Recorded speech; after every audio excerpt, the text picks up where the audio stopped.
So I was able to purchase this insanely damaged 95 Land Cruiser. It is obviously extremely destroyed. Everything pretty much is not usable other than a couple of the little plastic pieces here and there, which I'll be selling off. But believe it or not, it actually runs and runs pretty well. It had the full front on it, which I'll show a picture of. That was in perfect condition. A fender with a snorkel on it that was really bent. This back portion here, but I'm gonna try to get the dent out and use that as a fender to have a snorkel on, and then have a stock fender just for if I ever wanted to return it back stock, because I'm using a lot of these parts on my 96. It's got a Bilstein struts and Old Man Emu springs, so it does have a lift kit on it, and these were done not too terribly long ago. It's got these wheels with some Geolander Yokohama ATs that have really good tread. I've already taken the rears off and put it on mine, but I'll probably still get different tires to go on mine, but I'm just going to use these for now since they actually hold air. But under this vehicle is all super good, very solid, still has the catalytic converters on it. Everything under here is intact. All the running gear of this is completely functional. The air conditioner even still works.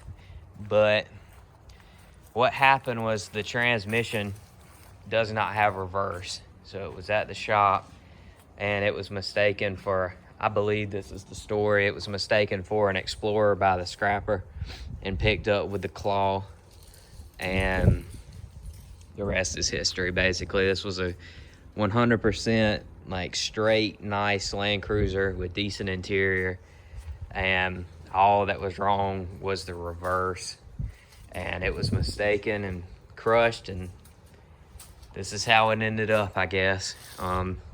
Had 225,000 miles on it, but a lot of it had been redone.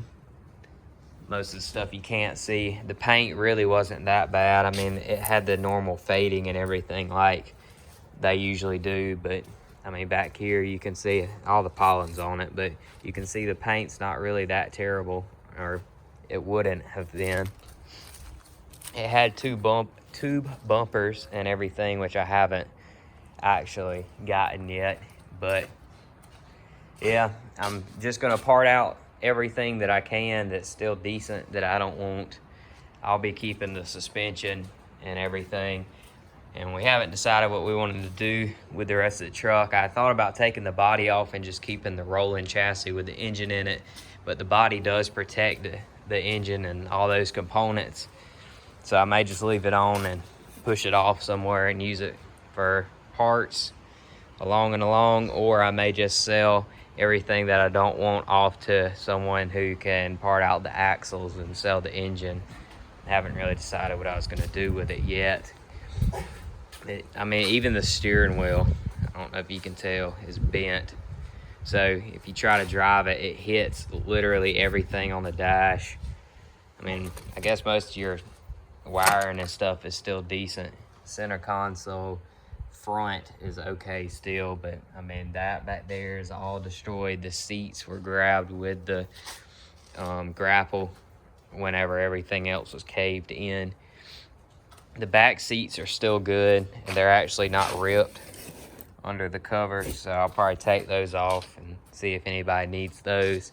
No third rows, but there's a bunch of mess thrown back here. Unfortunately, the tailgate got bent as well. I mean, it's still fairly straight, but I don't know, it may be usable, it may not be, but just to have little things like this and just trim like that and all is super helpful. You can see it even had Dynamat all throughout it. It had just gotten that done, just had a good stereo put in it.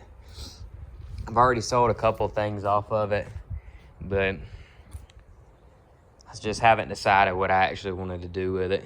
I'm gonna put a video in it if I haven't already of it actually running and driving across my yard when I first got it. That'll kind of show you how it looked before I started pulling pieces off of it and that it actually ran. I'm just extremely impressed with the fact that everything actually still works, including the air conditioner and everything else, even though it's completely caved in, been probably flipped on its side before at the scrapper because it sat at the scrap yard for a couple days before the shop went back and got it. This is the grill and the headlights and the lower valance out of that Land Cruiser. I've already put it in mine. I have the side light, but I've been working on the fenders over on this side, so I just haven't put them in yet or anything like that. I'm going to use the hood off of it because my hood is very beat up from what happened to it when the Polaris Ranger ran into it. If you want to hear that full story, watch the first video on my channel about this Land Cruiser. Just to give an update on my 4Runner, I bought an engine from the junkyard in case you missed all that, and it was not any good. So I pulled the original engine out, just went ahead and finished taking it out. Took the bottom off. It's actually a remanufactured engine.